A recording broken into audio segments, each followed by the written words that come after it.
pessoal, tudo bom? Como foi a prova? Bem, a nossa provinha foi bem diferente dos anos anteriores. Surpresa muito grande, foi uma prova bastante teórica, mas nada além do que trabalhamos na sala de aula, né? Eu tenho certeza que você que esteve o ano todinho conosco acertou a prova, se saiu bem nessa prova, né? Vamos fazer aqui um comentáriozinho dessa prova. E como a gente havia previsto, né? Eu falei bastante de sala de aula, não tinha como não cair termoquímica, equilíbrio e cinética nessa prova. Nessa primeira questão, olha gente, de novo, falava sobre a síntese de Haber-Bosch, né? Na letra A ele fazia uma pergunta interessante, dizia assim: qual o significado de ΔG ser negativo, o Kp menor que 1 e o valor da energia de ativação na etapa informada? O que você deveria fazer? Muito simples. Se o ΔG é negativo, eu tenho que afirmar à banca analisadora que essa reação é, sim, espontânea, é uma reação espontânea, né? O Kp menor que 1, eu precisava informar também que a concentração dos reagentes na situação de equilíbrio é menor do que a concentração dos produtos. E diz no texto que a reação tinha uma alta energia de ativação. Significa dizer que nas condições apresentadas pelo problema, a reação ela é lenta. Tá bom? Isso aí seria a nossa letra A dessa questão. E na letra B dizia assim: por que para compreender se uma reação química acontece na prática, é importante conhecer os valores dos parâmetros de ΔG, Kp e da energia de ativação. Básico também. Eu preciso saber os parâmetros ΔG para saber se essa reação acontece espontaneamente ou não espontaneamente naquelas condições. O Kp vai me dizer se naquelas condições a reação apresenta alto ou baixo rendimento. E a energia de ativação vai me fornecer se aquela reação é rápida ou lenta. Isto é, se eu preciso utilizar de um catalisador ou não. Então a tua resposta deveria ser formulada em cima desses argumentos aqui que eu falei. Na letra C, diz assim: para produzir diariamente 8 toneladas de amônia, qual a quantidade necessária de hidrogênio, considerando-se que se dispõe de quantidade suficiente de nitrogênio? Gente, uma estequiometria bem simples, bem rápida. O aluno deveria saber transformar aí gramas em tonelada e fazer uma relaçãozinha estequiométrica entre a amônia e o nitrogênio e achar um valor aí de 8,4 toneladas, que poderia também dar essa resposta em gramas, né? 1,4, perdão, toneladas, ou colocar essa resposta também 1,4 vezes 10 elevado a sexta gramas, que também seria a resposta para esse item C. Não é isso, Cezinha? Comente aí, Cezinha, a questão número 5, por favor. Olá, feras.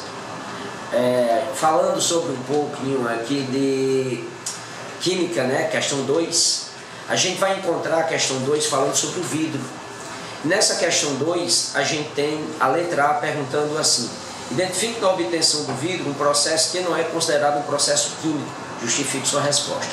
Durante o texto, você vai perceber que você tem várias transformações físicas e transformações químicas, onde a transformação química é aquela que ocorre a alteração da matéria, transformação física não ocorre a alteração da matéria. Portanto, pessoal, o que você iria dizer aí com relação à letra A? Fusão do vidro. É um fenômeno físico onde não há transformação da matéria. Simplesmente isso, né? Tá certo? Letra B. Escreva as fórmulas químicas do óxido de sódio e do óxido de alumínio. O óxido de sódio, Na2O, e o óxido de alumínio, Al2O3. Somente, não teria nada a acrescentar em relação a essa letra. E a letra C é para falar sobre o processo de reciclagem do vidro. Vantagens sobre isso a gente tem: diminuição do uso da energia, diminui a demanda de matéria-prima para todo esse processo e, além do mais, você não provoca danos ao meio ambiente. Você diminui a quantidade de lixo que você poderia produzir. Então, todas essas vantagens, como diminuição do uso da energia, né? Você diminuiria a quantidade de energia utilizada, você fazia o processo em relação a produzir menos lixo, você utilizaria pouca matéria-prima, tudo isso é uma vantagem com relação à reciclagem do vidro, ok? Então, mais ou menos, essa resposta seria o que você poderia falar no seu vestibular. É chato. Exato. Assim, aproveita e faça logo a questão 7, né? A questão número 7, vamos logo falar sobre a questão número 7, né? A questão número 7 é uma questão que fala sobre o consumo de álcool, o etanol. Uma questão bastante falada, toda e qualquer aula a gente poderia falar sobre isso, como a gente falou sobre isso aí. Então o aluno com certeza fez essa questão fácil. A letra A diz assim: durante o texto ele fala que a quantidade de álcool utilizada foi 0,065 mol por litro de etanol. Então você vai pegar esse valor e vai transformar isso em massa. Então, transformando em grama por litro, você chega a 2,9 grama por litro. Então, esse 2,9 gramas por litro é o valor de álcool utilizado por esse indivíduo. Portanto, pessoal, se você for para a tabela que ele deu, até 0,5, ele está sóbrio. Então, ele tem toda essa tabela. 2,9 compreende entre 2,5 até 3. Então, o comportamento desse indivíduo, o comportamento é confuso. E os sintomas que ele vai apresentar: tontura, ele vai apresentar perda de sensibilidade e fala embolada, não é isso? Então você iria dizer que o rapaz estaria confuso, né? E ele queria que você mostrasse isso através de um cálculo. Então você faria 1 mol de C2H6O está para 46 gramas, 0,065 mols está para X. Portanto, esse valor dá 2,99, que indica, pelo que a gente tem aqui do relatório, na questão, diz que o rapaz está confuso. Isso aí dizer na letra B, na letra A. Letra B, ele quer que você escreva a fórmula química do etanol. CH3, C-O, H, carbono e hidrogênio. Quer dizer, o etanol é CH3, C-O, uma carbonila, e essa carbonila ligada com hidrogênio. Função aldeído. Letra B, somente isso e nada a acrescentar. Letra C, escreva a equação química que corresponde à oxidação do etanol para etanol pela ação do oxigênio. Então você vai pegar o etanol, C2H6O, né, pessoal? Coloca na presença do oxigênio, mas ele chama a atenção em solução aquosa. Então vou botar em meio aquoso todas as substâncias em meio aquoso. Portanto, eu tenho a oxidação desse etanol e vou formar o etanol, que é justamente o aldeído mais a liberação de água líquida. Certo, gente? Então, mais ou menos seria a resolução da questão 7. É isso, Cezinha. Bom, a questão número 8, para mim foi uma surpresa muito grande, que tabela periódica não é um assunto muito comum em prova discursiva. Pelo menos não era o feitio da UFRN colocar a tabela periódica em provas discursivas. Isso não é muito característico da UFRN. Bom, mas ele falava aqui sobre a lei periódica de Dmitry Ivanovich Mendeleev e falava um bocado de coisas sobre o ECA silício, tá? Aquele que fica abaixo do silício, e faz um bocado de colocações sobre aquele histórico da tabela periódica de Mendeleev. Na letra A ele diz assim: explique o que significa